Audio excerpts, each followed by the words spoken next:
오늘도 평양정 보통에 오신 것을 환영합니다.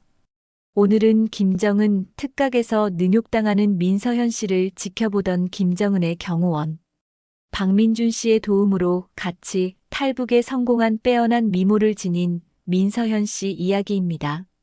안녕하세요. 저는 민서연이라고 합니다. 북한을 떠난 지 이제 1년이 조금 넘었어요. 이렇게 남한에 올 수 있었던 것만으로도 정말 감사한 일이죠.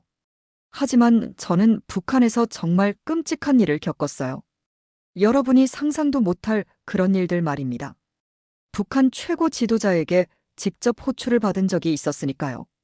그 일이 저에게 얼마나 큰 상처로 남았는지 참 힘들었어요. 그런데 저 같은 사람들이 더 있을 거라는 생각이 들어요. 그래서 이 이야기를 세상에 꼭 알리고 싶었어요. 북한에서 미쳐 돌아가는 끔찍한 일들을 널리 알려야겠다고 결심했죠. 조금이라도 그들의 인권에 힘을 보태고 싶었으니까요. 저는 북한에서 아버지와 단둘이 살았습니다. 어머니는 제가 아주 어릴 때 돌아가셨고, 아버지는 그 이후로 제 전부가 되었어요. 아버지는 자상하고 성실한 분이셨습니다. 무엇보다 저를 항상 먼저 생각해 주셨고요. 아버지는 북한 노동당에서 일하면서 꾸준히 승진하셨고, 덕분에 우리 집은 다른 사람들보다는 조금 나은 생활을 할 수 있었죠. 물론 북한에서 나은 생활이라는 게 어느 정도였는지는 다들 짐작하실 수 있을 겁니다. 아버지는 저를 위해서라면 뭐든지 할 수 있는 분이셨어요. 정말 그런 분이셨죠. 그래서 저는 아버지 옆에 있으면 늘 안전하다고 느꼈어요. 설령 힘든 일이 있어도 아버지가 다 해결해 주실 거라는 믿음이 있었거든요. 그런데 그날은 달랐습니다. 평소처럼 조용하던 아침이었어요. 저는 부엌에서 아침 준비를 하고 있었는데 갑자기 현관문이 쾅 하고 열리더니 아버지가 급하게 들어오셨어요. 목소리도 평소와는 달랐습니다. 그날 아버지의 목소리는 흥분되어 있었고 좀 거칠었어요. 서연아, 큰일 났다. 가슴이 철렁 내려앉는 기분이었어요. 북한에서 큰일 났다는 말이 그냥 단순한 일이 아니거든요. 어떤 때는 목숨이 걸린 일이 되기도 하니까요. 순간 손이 떨리기 시작했어요. 머릿속이 새하얘졌죠. 도대체 무슨 일이 일어난 걸까? 나쁜 일인가? 아니면 정말 무서운 일이 벌어졌나? 여러 가지 생각이 한꺼번에 몰려왔어요. 저는 떨리는 목소리로 물었어요. 아빠, 무슨 일이에요? 그런데 아버지가 그 순간 갑자기 활짝 웃으셨어요.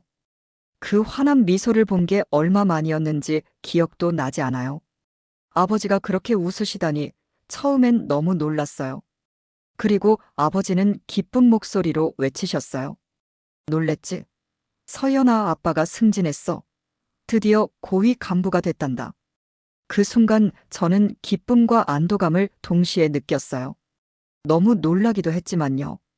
아버지가 그렇게 원하시던 승진이라니. 이제 우리 가족도 더 나은 삶을 살 수 있겠다는 생각이 들었어요. 하지만 기쁨과 함께 알 수 없는 두려움이 슬며시 밀려왔습니다. 승진이 단순한 축복이 아니란 걸 북한에서 살아온 저도 알고 있었어요. 더 높은 자리에 오를수록 책임도 무거워지고 그만큼 위험도 따르니까요. 아버지가 그 위험한 자리에 오르셨다는 사실이 솔직히 말하면 두려웠어요. 그래서 억지로 웃으며 말했어요. 정말요? 아빠, 정말 대단해요. 축하해요. 하지만 제 목소리가 떨리고 있는 걸 저도 알았어요. 그게 아버지에게 들키지 않도록 하려고 했지만 이미 늦었겠죠. 기쁨과 불안이 동시에 몰려왔고 그 감정들이 내 안에서 뒤엉켜 있었습니다. 온몸에 전율이 흘렀어요. 이게 정말 우리 가족에게 좋은 일일까? 아니면 앞으로 더 어려운 일들이 생기려는 걸까? 아버지는 제 손을 꼭 잡으시며 말씀하셨어요. 이제 우리 삶이 더 나아질 거야, 서연아. 그동안 아빠가 많이 부족했지. 하지만 이젠 널 더 잘 보살필 수 있을 거야. 아빠가 널 행복하게 해줄게. 아버지의 눈빛은 정말 따뜻했어요. 하지만 그 말을 들으면서도 저는 어딘가 불안했어요. 아무리 좋은 일이 생겨도 이곳에선 언제나 그늘이 따르기 마련이었으니까요. 아버지는 승진 소식을 전해주면서 곧 있을 자신의 취임식과 함께 승진 축하 파티가 있을 거라고 했어요. 그 자리에 저도 꼭 참석해야 한다고 하셨죠. 아버지가 그렇게 말할 때 그의 얼굴은 정말 행복해 보였어요.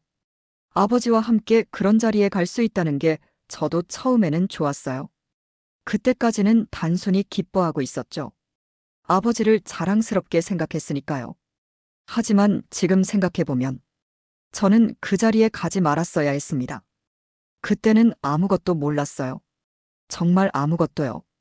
아버지의 승진이 우리 가족에게 가져올 후폭풍에 대해선 상상조차 못했어요. 아버지가 그렇게 기뻐하셨으니 저도 기뻐하는 게 당연한 거라고 생각했으니까요. 아버지에게 좋은 일이면 당연히 우리 모두에게 좋은 일일 거라고 믿었죠. 그건 너무나 순진한 생각이었어요. 그 파티가, 그 자리가 모든 비극의 시작이 될 줄 알았더라면 저는 기를 쓰고라도 아버지를 말렸을 겁니다. 아니, 차라리 저 혼자라도 그 자리에 가지 않았을 거예요. 그때였습니다. Yes, Speedy. 모두가 숨을 죽인 순간이 찾아왔죠.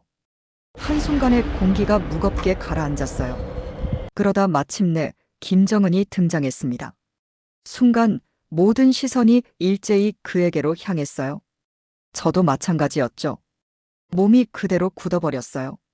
심장이 너무 빨리 뛰어 귀에서 쿵쾅거리는 소리가 들릴 정도였습니다.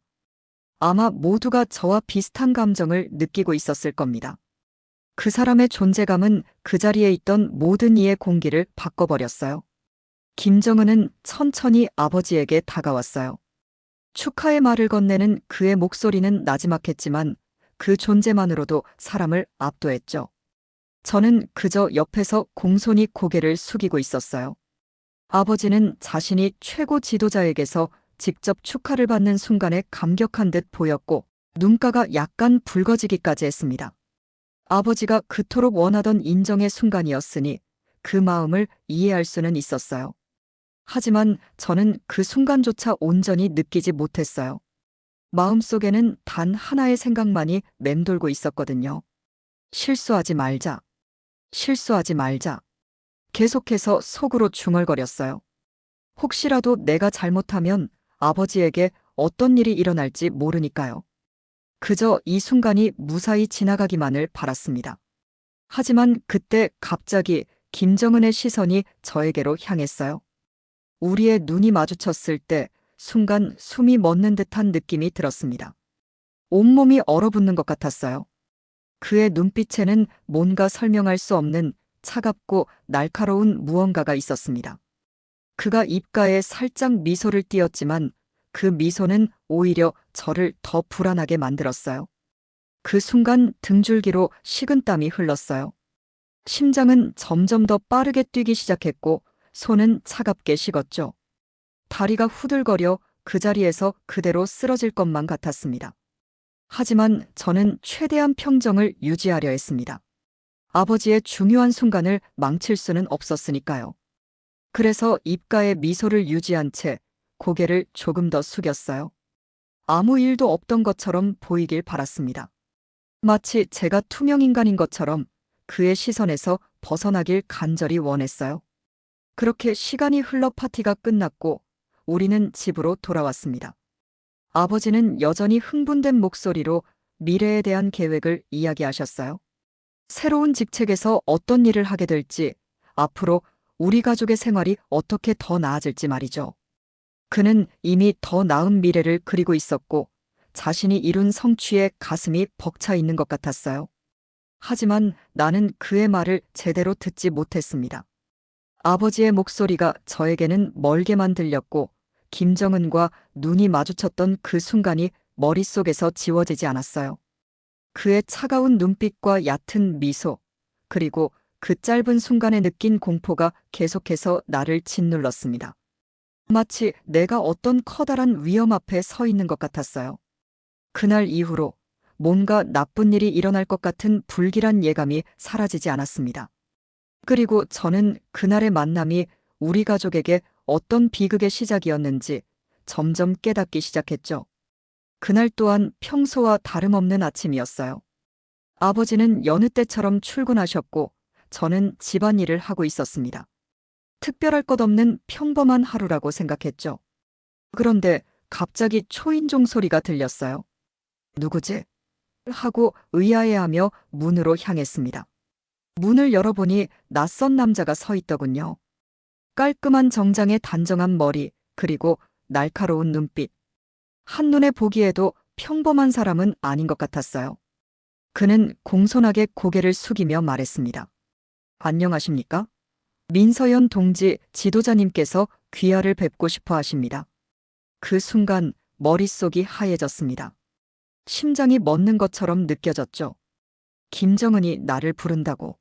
왜? 무슨 일로? 파티날 그와 눈이 마주쳤던 순간이 떠올랐어요. 그때부터 느꼈던 불안감이 다시 밀려오기 시작했습니다. 온갖 생각이 머릿속을 스치고 지나갔어요. 하지만 그 부름을 거절할 수는 없었습니다. 북한에서 최고 지도자의 부름을 거절하는 건 있을 수 없는 일이니까요. 떨리는 손으로 옷매무새를 가다듬고 차에 올랐어요. 차 안에서도 불안과 걱정이 끊임없이 밀려왔죠. 혹시 아버지에게 무슨 일이 생긴 건 아닐까? 아니면 내가 뭘 잘못한 걸까? 모든 생각이 머릿속에서 소용돌이쳤습니다. 차는 목적지에 도착했고 저는 남자의 안내에 따라 내렸습니다. 김정은의 개인 공간으로 들어서기 전까지 계속 마음이 심하게 두근거렸어요. 거기가 바로 김정은의 개인 공간이라는 말을 들었을 때는 더더욱 그랬습니다. 그곳에 도착했을 때 예상했던 것과는 다른 분위기에 놀랐습니다. 상상했던 것보다 훨씬 더 아늑하고 편안한 공간이었어요. 붉은 카펫이 깔려 있고 고급스러운 가구들에 벽에는 예술 작품들이 걸려 있었죠. 마치 영화 속에서나 볼 법한 장면 같았어요. 그 공간을 보며 저는 내가 얼마나 작고 무력한 존재인지 절감했습니다. 그곳의 모든 것이 권력과 지위를 상징하는 것처럼 느껴졌어요.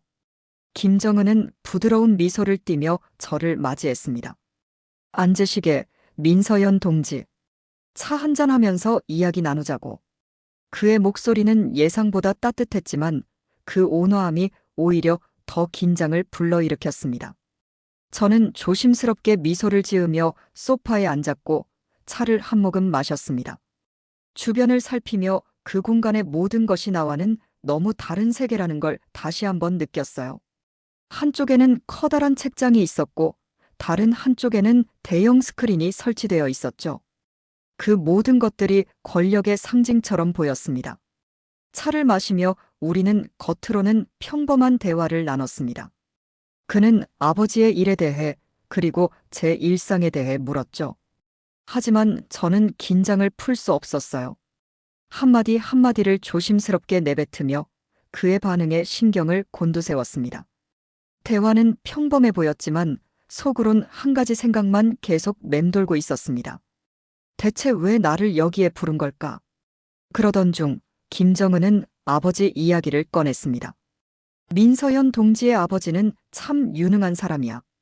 앞으로 큰 기대가 돼. 그 순간 제 심장이 쿵 하고 크게 뛰는 소리가 들렸어요. 나는 공손히 고개를 숙이며 대답했습니다. 감사합니다. 모두 지도자님 덕분입니다. 그러나 그 말을 하는 동안에도 제 심장은 멈출 줄 모르고 뛰고 있었어요. 대체 이 대화의 진짜 목적은 무엇일까? 왜 나를 여기에 부른 걸까? 불안과 의심이 머릿속을 떠나지 않았습니다. 그가 하는 말 하나하나가 숨겨진 의미를 가진 것처럼 느껴졌어요. 대화가 거의 끝나갈 무렵 김정은이 자리에서 일어났습니다. 그리고 느닷없이 다가와 저를 갑작스럽게 포옹했어요. 민서연 동지, 오늘 만나서 반가웠네. 앞으로도 자주 보게 되기를 바라네. 그 순간 제 온몸이 그대로 얼어붙었습니다. 심장이 폭발할 듯이 뛰었고 숨이 막히기 시작했어요.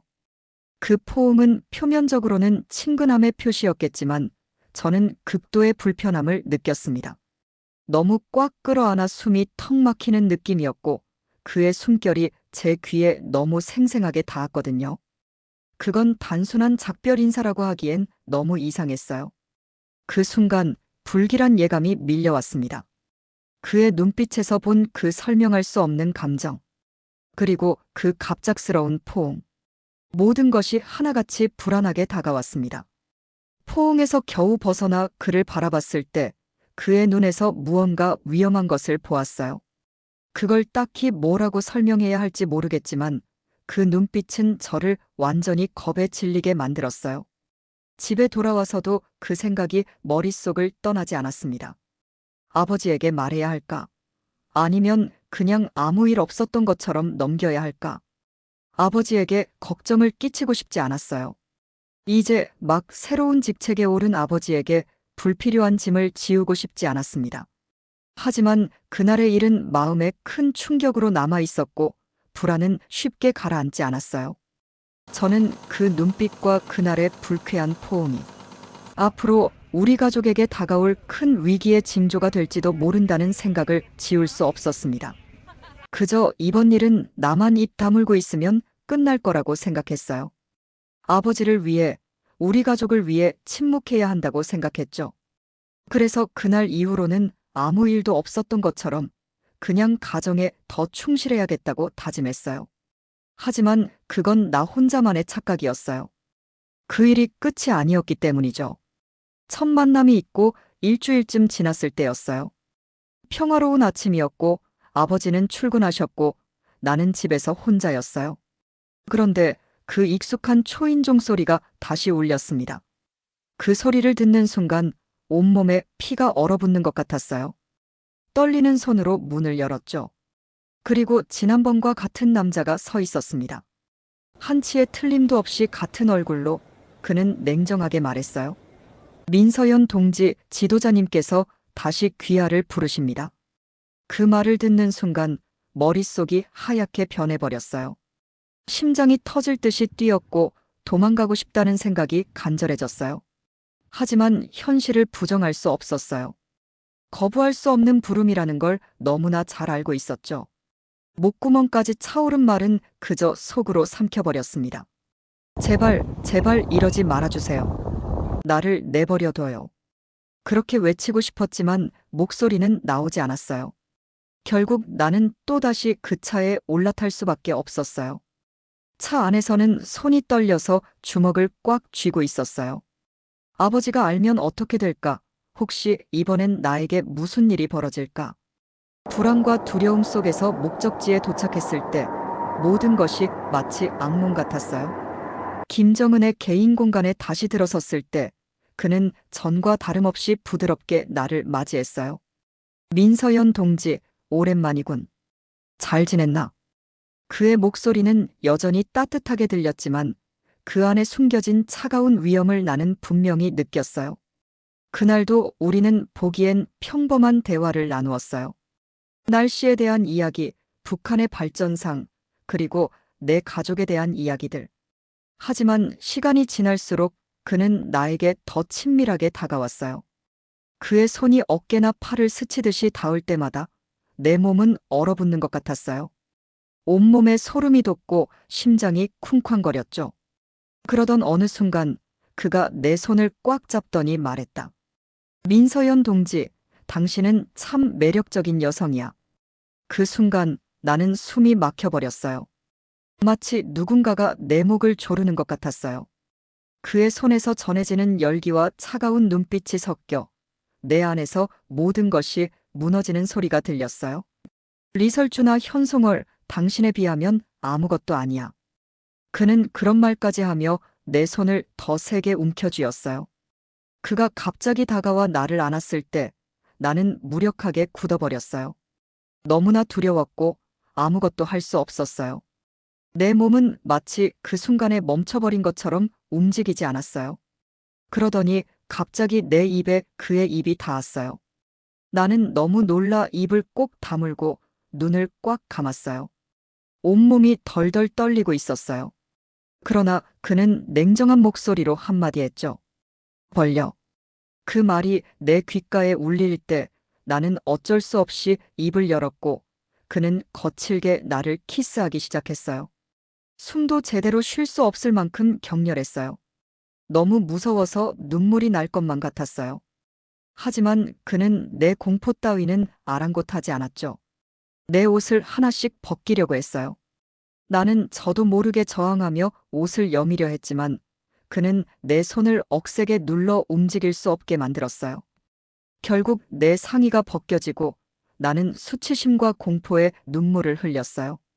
내가 이런 일을 당하고 있다는 사실이 믿기지 않았어요. 그 순간 문을 두드리는 소리가 들렸어요.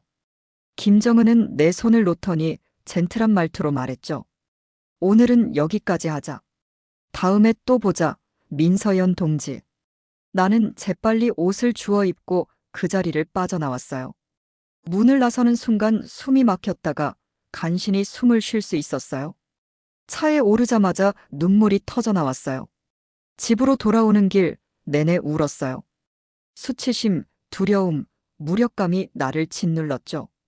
하지만 이게 끝이 아니었어요. 이후에도 나는 계속해서 그의 부름을 받았고 갈수록 그에게서 벗어날 수 없다는 사실을 뼈저리게 느꼈어요. 그가 원하는 대로 나는 그저 그의 손 안에 있는 인형 같았어요. 몸도 마음도 모두 갇혀버린 채로. 내가 어떻게 이 고통을 버텨낼 수 있을까 지금도 모르겠어요. 그날 밤 저는 더 이상 참을 수 없어서 아버지를 거실로 불렀어요. 내내 참아왔던 비밀을 이제 더는 혼자서 짊어질 수 없었어요. 아빠, 저 꼭 해야 할 말이 있어요. 목소리가 떨리는 게 느껴졌어요. 아버지는 걱정스러운 얼굴로 저를 바라보았죠. 서연아, 무슨 일이니? 요즘 내가 이상해 보였는데 무슨 일 있니? 아버지의 눈빛에서 걱정과 불안이 보였어요. 그 순간 그 따뜻한 눈빛을 마주하자 제 속은 더욱 무너져 내렸어요. 하지만 이제는 말할 수밖에 없었어요. 깊은 숨을 들이쉬고 나는 천천히 김정은과의 첫 만남부터 지금까지 있었던 모든 일을 아버지에게 털어놓기 시작했어요. 말이 나오기 시작하자 참아왔던 감정들이 한꺼번에 쏟아져 나오며 눈물이 멈추지 않았습니다. 아버지의 표정이 점점 변해가는 걸 보며 제 심장은 더욱 빠르게 뛰었어요. 모든 이야기를 마치고 난 뒤 아버지가 나를 안아주고 위로해줄 거라고 생각했어요. 이 끔찍한 상황에서 아버지만은 나를 지켜줄 거라고 믿었죠. 하지만 아버지의 반응은 전혀 예상 밖이었어요. 아버지는 깊게 한숨을 쉬더니 눈빛이 차갑게 변해갔습니다. 서연아, 이거 정말 대단한 기회야. 내가 김정은 눈에 띄었다니. 우리 가족에게는 이보다 더 좋은 일이 없을 거야. 그 순간 마치 세상이 멈춘 것 같았어요. 기회. 아버지의 말이 귀에 제대로 들리지 않을 만큼 모든 것이 어지럽게 느껴졌어요. 믿었던 사람이, 내가 의지했던 아버지가 나를 이렇게 쉽게 내칠 수 있다니. 아버지가 나의 고통을 무시하고 출세의 기회로 여기고 있다는 사실에 숨을 쉴 수 없을 만큼 충격을 받았어요. 아빠, 무슨 말을 하시는 거예요? 제가 얼마나 무서웠는지 아세요? 내 목소리는 떨리고 있었고 눈물이 볼을 타고 흘러내렸어요. 하지만 아버지는 그런 나의 모습을 전혀 보지 못하는 듯 했어요. 오히려 더 단호하게 말했어요. 서연아, 이건 우리 가족의 미래가 달린 일이야. 너도 김정은에게 잘 보여야 해. 내가 그의 눈에 들었다는 건 우리 집안을 위한 큰 기회야. 내가 그와의 관계를 잘 유지해야 우리 가족이 앞으로 더 나은 삶을 살 수 있어. 아버지의 말에 나는 그저 할 말을 잃었어요. 심장이 터질 것 같았어요. 배신감과 절망감이 파도처럼 밀려왔습니다. 내가 그토록 믿고 의지했던 사람, 내 삶의 버팀목이 되어 주리라 생각했던 아버지가 이렇게 나를 팔아넘기려 하고 있다는 사실에 세상이 무너져 내리는 기분이었어요. 아빠, 그 사람이 나에게 무슨 짓을 했는지 아시면서도 그런 말씀을 하세요? 제가 어떤 고통을 겪고 있는지 정말 모르세요? 나는 간신히 떨리는 목소리로 말했어요. 내 눈에서는 눈물이 끊임없이 흘러내렸지만 아버지는 나를 보지 않았어요. 그는 내 고통이 아닌 자신의 욕망에만 사로잡혀 있었어요. 그 순간 나는 모든 것이 무너졌다는 것을 느꼈어요. 내가 그토록 사랑하고 믿었던 아버지가 나를 이렇게 외면하다니. 아버지는 계속해서 말했어요.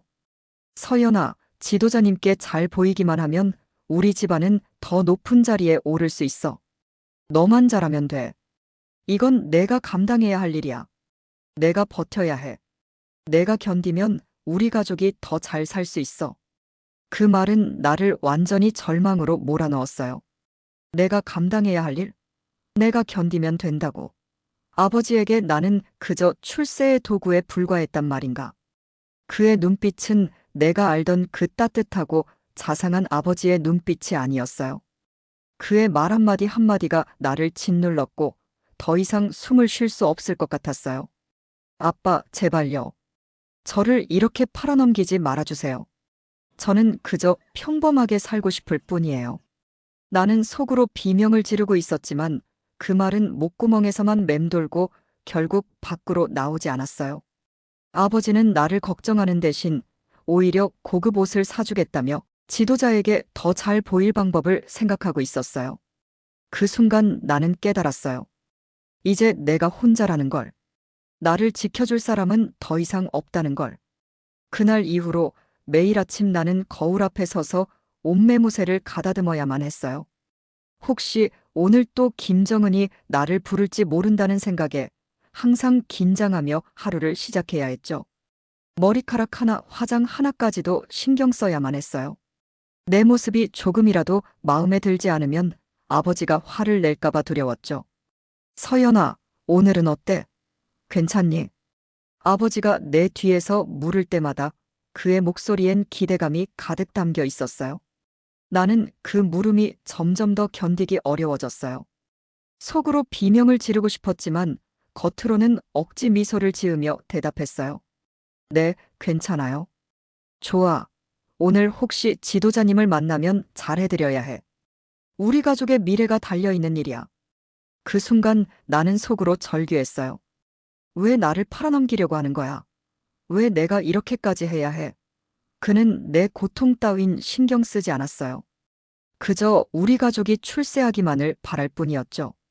아버지가 출근한 후 나는 구토가 쏟아질 것 같아 화장실로 달려갔어요. 이런 일이 반복될수록 나는 점점 더 현실감을 잃어갔어요. 때로는 내가 누구인지, 여기가 어디인지 혼란스러울 때도 있었어요. 거울 속 내 모습은 점점 더 낯설어져 갔고 현실과 환상이 뒤섞여 가고 있었어요. 이미 나는 반쯤 정신이 나가 있었으니까요. 그러다 저는 이러한 지옥에서 구원자 같은 사람을 만나게 되었습니다. 그날도 김정은 위원장의 개인 공간에서 나오는 길이었어요. 몸은 떨리고 눈은 충혈되어 있었으며 입술에서는 피가 흘렀습니다. 피맛이 나서 정신이 아득해졌죠. 김정은의 손길은 매번 더 거칠어졌고 나는 그 속에서 벗어날 방법이 없었어요. 그 끔찍한 시간들이 매일 반복되며 나는 점점 더 깊은 절망 속에 빠지고 있었습니다. 그때였어요. 누군가 내 어깨를 살며시 잡았습니다. 깜짝 놀라 돌아보니 박민준이 서 있었어요. 우리는 간혹 마주치긴 했지만 이렇게 가까이서 말을 나눈 적은 없었죠. 그런데 그날 그의 눈빛은 평소와 달랐어요. 걱정과 동정이 섞인 눈빛이었어요. 민서연 동지, 괜찮으세요? 그의 목소리에는 진심 어린 걱정이 담겨 있었습니다. 얼굴이 많이 안 좋아 보이시네요. 그 순간 나는 그의 눈빛에서 뭔가 다른 것을 느꼈습니다. 동정? 그렇지만 단순한 동정이 아니었어요. 그 순간 나는 직감적으로 이 사람에게 도움을 요청해야 한다고 느꼈어요. 너무 오랫동안 이 고통을 혼자 견뎌왔으니까요. 박민준 동지. 나는 떨리는 목소리로 겨우 말을 꺼냈어요. 저 너무 힘들어요. 그는 내 말을 듣자마자 주위를 살피더니 조용히 말했어요. 여기서는 이야기하기 어려우시죠?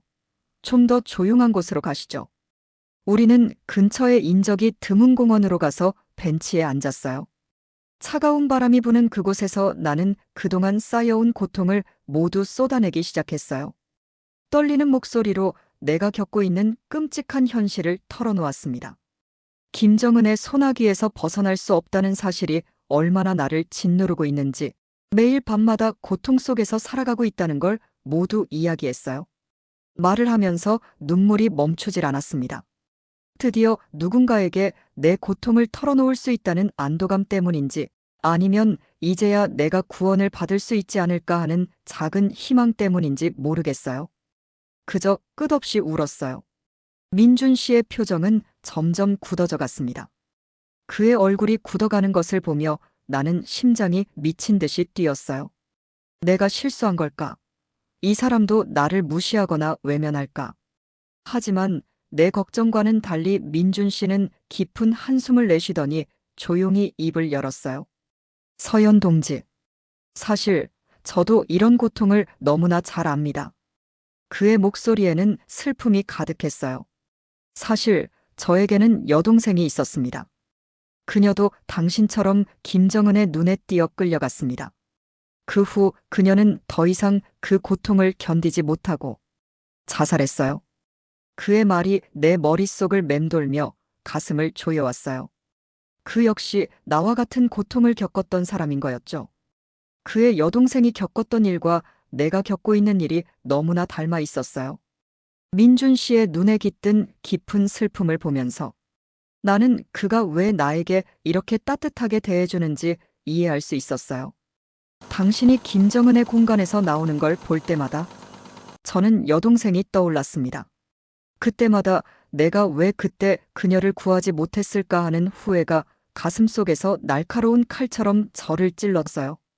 그래서 그는 잠시 말을 멈추고 나를 깊이 바라보더니 다시 조용히 말을 이었어요.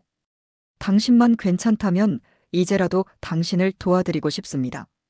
그동안 제가 하지 못했던 일을 이번에는 꼭 해내고 싶습니다. 그 말을 들었을 때 내 마음속에서 무언가가 터져 나오는 것 같았어요. 드디어 내 편이 되어줄 사람이 생긴 것 같았어요. 너무나 오랜 시간 동안 혼자서 이 고통을 짊어지고 있었기 때문에 그가 내 편이 되어준다는 사실만으로도 너무나 큰 위로가 되었습니다. 나는 눈물을 흘리며 그에게 고개를 끄덕였어요. 그날부터 우리는 조심스럽게 탈북 계획을 세우기 시작했습니다. 민준 씨는 자신의 경호원 신분을 이용해 필요한 정보를 모았고 탈출 경로를 마련해 주었어요. 중국에서 도움을 줄 사람들의 연락처도 제공해 주었죠. 매일 밤 아버지가 잠든 후 나는 탈출을 준비했어요. 필요한 물건을 하나씩 모으고 탈출 루트를 암기하며 간단한 중국어도 배우기 시작했죠. 매일 밤 가슴이 두근거렸어요. 두려움과 희망이 뒤섞인 복잡한 감정이 나를 휘감았죠. 그렇게 탈북 날짜가 정해졌어요. 그날이 다가올수록 나는 점점 더 긴장되었고 두려움도 커져만 갔어요. 과연 성공할 수 있을까? 만약 실패한다면? 만약 우리가 잡힌다면 그 후엔 어떻게 될까? 수많은 생각들이 머릿속을 떠나지 않았어요. 하지만 그럼에도 불구하고 희망이라는 작은 불씨가 마음속에 남아 있었어요. 이 지옥에서 벗어나 자유를 찾을 수 있다는 희망 말이에요. 민준 씨의 여동생이 견디지 못하고 세상을 떠났던 그 슬픔을 생각할 때마다 나는 더더욱 강해져야겠다고 다짐했어요. 나는 그녀처럼 끝내고 싶지 않았어요. 나는 살아남아야 했어요. 서연 동지, 우리가 반드시 성공할 겁니다. 이 고통스러운 상황에서 벗어나 자유를 찾을 수 있을 거예요. 이번엔 제가 반드시 돕겠습니다. 민준 씨의 말은 내게 큰 위안이 되었어요. 그의 다짐과 나의 결의가 합쳐져서 우리는 조금씩 희망을 향해 나아갔어요. 과연 탈출이 성공할지 알 수 없었지만 민준 씨와 함께라면 끝까지 싸워볼 수 있다는 희망이 생겼어요. 그렇게 나는 탈출을 향해 첫 발걸음을 내디뎠습니다. 자유를 찾는 길이 쉽지 않을 거란 걸 알고 있었지만 이제 나는 혼자가 아니었고 누군가 내 곁에서 나와 함께 싸워줄 사람이 있다는 것만으로도 충분했어요. 약속된 시간이 되었을 때 민준 씨가 도착했습니다. 그의 얼굴에는 긴장감이 가득했죠. 우리 모두가 그랬습니다. 준비 다 하셨나요? 민준 씨가 조심스레 물었습니다. 저는 무겁게 고개를 끄덕였어요. 가슴 속에는 두려움과 설렘이 뒤섞여 있었습니다. 하지만 그 순간 궁금한 마음에 물어봤어요. 민준 동지, 당신도 우리와 함께 가는 건가요? 민준 씨는 잠시 망설였지만 결연한 표정으로 고개를 끄덕였습니다. 네, 저도 함께 갑니다. 이제 우리 모두 돌아갈 수 없는 다리를 건넜죠. 그의 말을 듣고 안도감이 밀려오면서도 죄책감이 마음을 짓눌렀습니다. 민준 씨가 나를 위해 자신의 모든 것을 포기하고 있다는 걸 알았기 때문이죠. 그가 없었다면 나는 이 계획을 실행할 수 없었을 거예요. 그의 존재는 나에게 큰 힘이 되었지만 동시에 그에게는 어마어마한 희생을 요구하고 있었습니다. 우리는 조용히 차에 올라탔습니다.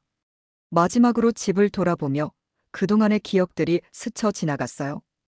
행복했던 순간들, 그리고 고통스러웠던 날들. 이제 그 모든 것을 뒤로하고 새로운 삶을 향해 떠나는 거였죠. 차가 움직이기 시작하자 긴장감이 최고조에 달했어요. 국경으로 가는 길 내내 차 안은 침묵으로 가득 찼습니다. 검문소를 지날 때마다 심장은 멈출 것만 같았죠. 하지만 다행히도 민준 씨의 경호원 신분 덕분에 우리는 큰 문제 없이 통과할 수 있었습니다. 국경에 도착했을 때 나는 처음으로 자유의 냄새를 맡는 것 같았어요. 이제 정말 돌이킬 수 없는 다리를 건너야 한다는 사실에 두 다리가 후들거리기 시작했죠. 이제 진짜 시작이에요. 민준 씨가 조용히 말했습니다. 우리는 이 강을 함께 건너야 합니다. 그 강을 건너는 동안 나는 민준 씨의 손길에 의지하며 강을 건넜습니다. 물살은 차갑고 매서웠지만 자유를 향한 열망이 우리를 밀어주었죠. 마침내 중국 땅을 밟았을 때 우리는 눈물을 참을 수 없었습니다. 북한을 벗어나게 된 그 순간의 감정은 말로 다 할 수 없을 정도였어요. 하지만 그게 끝이 아니었죠. 중국에서의 여정도 험난했습니다.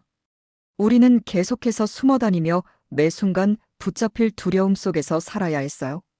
하지만 민준 씨의 도움 덕분에 조금씩 앞으로 나아갈 수 있었죠.